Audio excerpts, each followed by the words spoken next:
About 25 years ago, my ex-wife and I were looking after a house.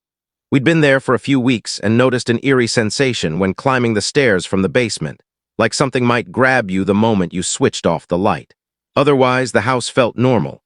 We kept an old wind-up alarm clock by the bedside, the kind that ticks loudly. To set the alarm, you physically move a small third hand to the desired time on the clock face, like halfway between 6 and 7 for 6:30. It's a straightforward mechanism, hard to mess up. We always set the alarm for 6 a.m. and didn't tamper with it daily. But one night, the alarm blared at 2 a.m. The loud ringing bells jolted us awake, filling us with dread.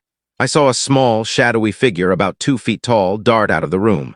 I thought I was imagining things until my ex-wife screamed, "Did you see that creature?" We both described it as a tiny, gremlin-like being. When we checked the clock, the alarm hand had somehow moved from 6 a.m. to 2 a.m.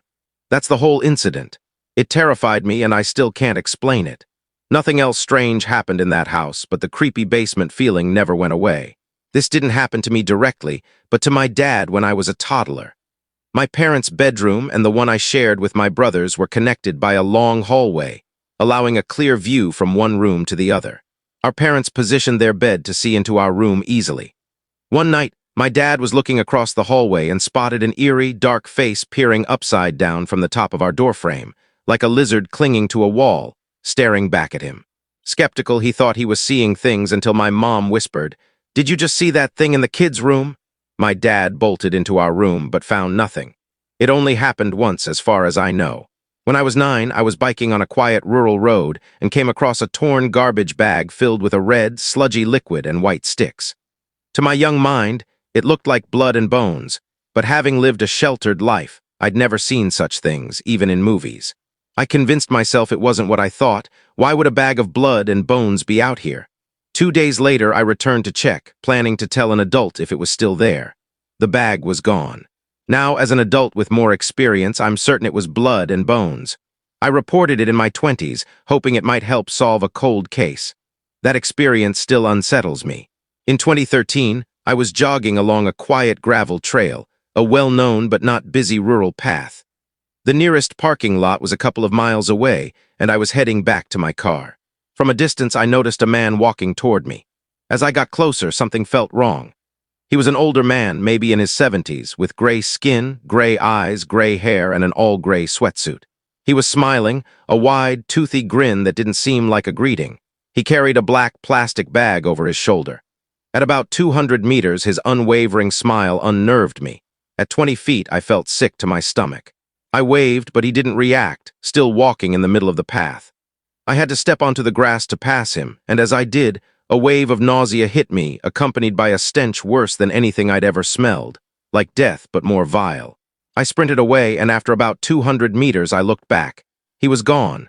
The trail was flat with clear visibility for miles, yet he and his bag had vanished. It still gives me chills.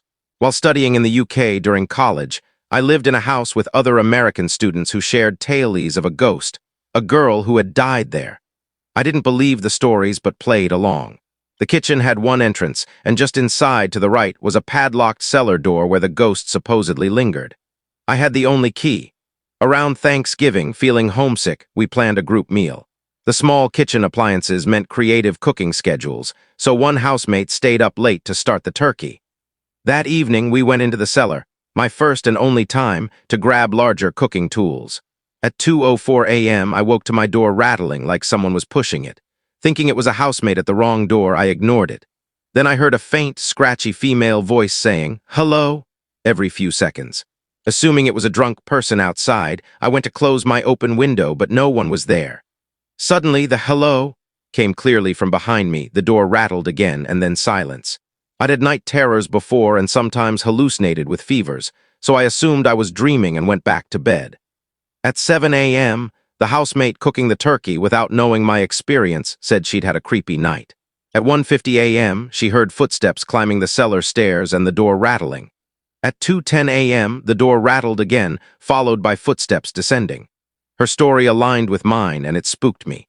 In college, I lived in a rundown house near a cemetery, the only house on a creepy dirt road. One night, my girlfriend, staying over, heard footsteps climbing the basement stairs while I was asleep. They stopped at the door and didn't continue. Another time in the living room, we heard the front door slam open. I checked, but it was bolted shut. A friend staying over with his girlfriend once heard a woman scream right beside his ear. That house was unsettling, the only place I've lived that felt potentially haunted. This is my uncle's story. He used to maintain tracks and tunnels for the London Underground. One night, he and two colleagues were working in a tunnel when a man asked, "Hey, uncle's name, can you show me the way out?" My uncle, focused on his task, assumed it was a colleague and replied, "You know the way." The man said, "I'm so cold." Suddenly, my uncle felt a chilling drop in the air. He turned, shining his light, and saw a figure holding an old-fashioned lamp, dressed in a tattered, vintage uniform. My uncle described an overwhelming sense that this was a ghost. The figure kept repeating, "I'm so cold." My uncle, shaken, said, "I don't think you belong here. Do you see a light anywhere?" The figure looked at him and said, "Can you help me? I'm so cold." One colleague, thinking it was a prank, approached, and the figure vanished. All three were terrified and fled, refusing to return to that tunnel. Others later reported seeing the same figure, always complaining of the cold. My uncle, now retired, still thinks about him, haunted by the idea of someone trapped in that state. When I was 24 or 25, I stopped at a CVS late at night. The parking lot was nearly empty when I entered. When I came out, a strange woman stood there, staring with a creepy grin and pitch-black eyes, not bruised, but like her eyeballs were made of ink. She didn't seem human. She stood near my car, watching as I got in and started the engine, but didn't approach or speak. It was May or June, not near Halloween, so I couldn't dismiss it as a costume. I still can't explain it. I later created a Photoshop image to show how her eyes looked. At 9, I was biking home in the countryside up a small mountain. The road had an uphill, a flat section, and another uphill, with streetlights only up to the flat part's end. Scared of the dark, I stopped at the last streetlight to gather courage for the final uphill. Under a partial moon, I saw a figure walking down the hill toward me. I decided to wait, thinking I'd feel safer biking in the dark with someone nearby. But halfway down, the figure stepped into a tree's thin shadow and vanished. I waited, confused, then panicked and biked back to the village, staying there until my parents found me. They suggested the person might have gone into the woods, but didn't tell me then, fearing I'd never bike home again. That my dad had seen the same figure while walking home from work. He saw her clearly, but when he looked down briefly, she was gone, leaving no footprints in fresh snow. I later read a local legend book claiming many had seen her vanish halfway down that hill for over a century. My youngest daughter loves this story, so we've done ghost stakeouts with pizza and snacks, playing the Ghostbusters theme, hoping to spot her. Days after my grandfather died, my mom was crying in the kitchen one night while I hugged her. Among his belongings on the table was a broken radio with no working batteries. As she sobbed, the radio emitted a loud static burst for about a second. We both froze, staring at it. The eerie moment silenced us, and we went to bed without discussing it. If it was paranormal, maybe it was my grandfather's way of saying he was there, but I'm not sure. A month after my grandfather's death, he told my brother and me he'd be waiting at a bar to buy us a beer someday. I had a vivid, 10-second dream where I walked into an unfamiliar bar, and he was there, spinning around with a beer in each hand, saying, "You guys ready for that beer?" My brother stood beside me. I woke up gasping, startling my wife and dog. As I checked my phone, my brother texted, saying he'd just had a disturbing dream, the same one. Soon after my grandfather passed, my grandma was falling asleep when their wedding photo fell off the wall. She swore she heard him laugh as it fell, a story she maintained until her death 10 years later. I've shared this before, but it still haunts me. My best friend and I, around 15 or 16, loved discussing wild dreams, aliens, and paranormal stuff. He once described a dream where he was hit by a car and died while skateboarding in all black, even seeing his crush at his funeral. He laughed about it, but the dream's vividness shook me. I eventually forgot about it. Years later, at 20, he died exactly as he described, hit by a car while wearing black work clothes, riding my skateboard. His crush was at the funeral, every detail matched. I felt insane but told no one. It makes me wonder why he had that dream and shared it, like it had a purpose. It's my personal proof that something persists after death. My grandfather once dreamed vividly of a plane crashing into houses near Midway Airport in Chicago, where he was among the first at the scene, finding the pilot decapitated. He told our family, who laughed it off, living near the airport. Weeks later, TWA Flight 595 crashed into homes near Midway at 5:30 a.m. My grandfather, on his way to work, was among the first there and found the pilot decapitated. The Chicago Tribune reported gruesome details, like burning gasoline and scattered limbs, making his account plausible. The dream's specificity, shared beforehand and recalled by family, always unnerved him and me. One night, I woke to my bedroom door creaking open. A silhouette stood there, but when I turned on the light, no one was there and the door was slowly closing. My Nest fire alarm in the hallway had lit up, detecting motion, but no one was present. It still chills me. After my sister died in her sleep from a heart defect, my dad checked on me multiple times a night. I'd hear the door open, heavy breathing, and it close. It terrified me until I realized it was him, panicking but trying not to wake me. One night, he accidentally jabbed my face while checking my pulse, and I yelled. After that, I'd call out, "I'm okay, love you," when I heard the door. Even now, with my own kids, he texts late at night to check on me, still haunted by her loss. Working night shifts in a nursing home, colleagues often mentioned odd noises on the top floor.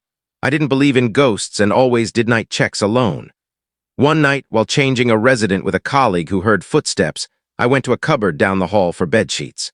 As I returned, I heard steps and rustling plastic bags. Annoyed, I looked out and saw a large shadow pass by, like a person had walked through. I froze, terrified, and called another colleague to join me. Despite 2 years of fearless checks, I never went upstairs alone again. At my first job in a nursing home, formerly a hospital, the old morgue was in the basement, its door permanently locked. One night shift, I passed it, and on my return, the door was open. It was deeply unsettling. A few years ago, I overhauled AV and security for an old funeral home, working nights from 8 p.m. to 8 a.m. The owner warned me about hauntings, especially to avoid the morgue at night. I dismissed it as nonsense. 2 weeks in, I heard faint screams from the morgue. No lights, no cars, no one entered or left. I ignored it, but the screams persisted, once joined by a man shouting in the parking lot.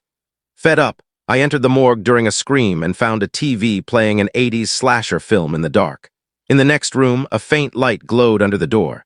I opened it to see a dead body and the mortician, who laughed at my shock. He worked nights, entering via a back door, kept lights off, and watched horror movies on breaks. He was just eccentric, not supernatural. In 1998, my family moved into an old house with a large backyard, bordered by a 6-foot wooden fence on one side and a 4.5-foot chain-link fence on the others. Our bedroom, a converted sunroom, had floor-to-ceiling windows facing the yard.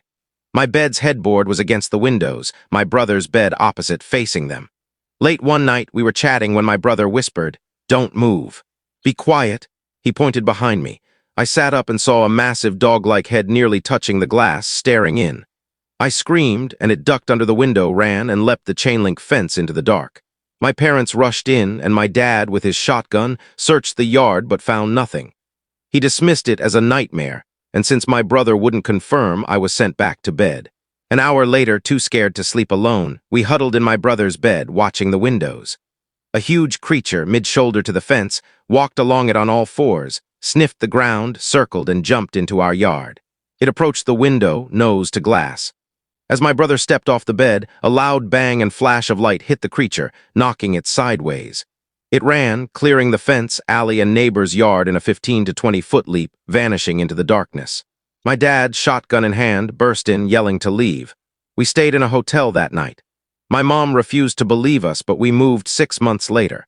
My dad said he shot it with a 12-gauge slug at 15 feet, hitting its ribs, yet it ran off unharmed. He noted it walked upright like a stocky person in a dog suit, but not a suit, and its sniffing seemed staged like it was watching us. No prints or blood were found. This was in Coastal Plains, Texas, southwest of Houston, where large wild canines don't exist. My dad, shaken, believed we saw something unnatural. If you enjoyed this story, make sure to like, follow, subscribe, and turn on the bell icon so you never miss the next chilling tale.